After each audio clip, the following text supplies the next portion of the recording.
ما رضيت ضل شايفتك هيك، هي عم تمثل عليك. لك ضوجتني يا خلقي منها. عم تفهميني ولا لا؟ عم تفهميني؟ ما في موضوع الا بتحط ايدها فيه، وبالاخير بدها تتحكم بعلاقتي مع بنتي.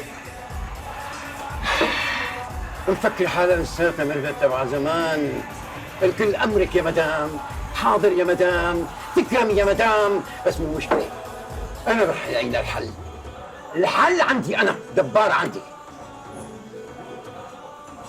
يعني بنتك ما رضيت تشوفك؟ ما رضيت.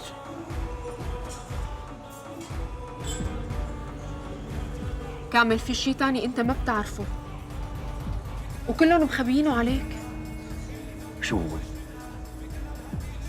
هو؟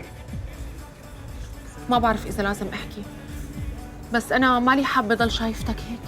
يعني احكي شوفي.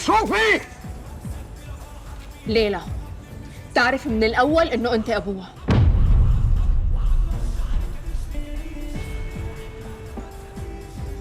كيف يعني؟ يعني كانوا كلياتهم عم يمثلوا عليك، بس كرمالي شلحوك مصاريك ومنهم بنتك ليلى.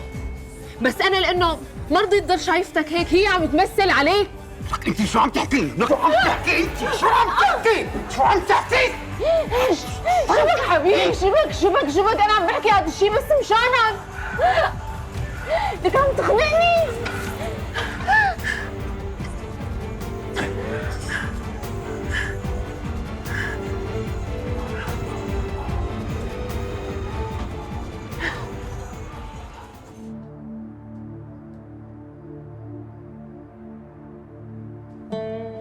لك انت شو عم تحكي؟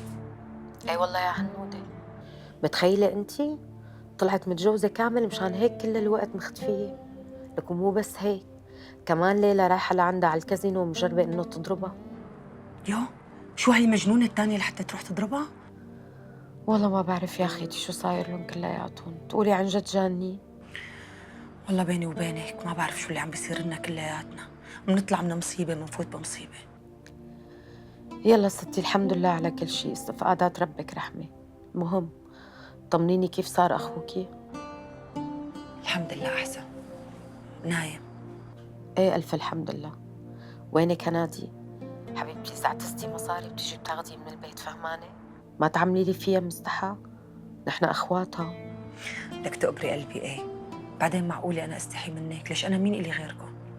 طمني هلأ معي. طيب يا روحي، يلا لكان روحي نامي، تصبحي على خير. وأنتي بخير.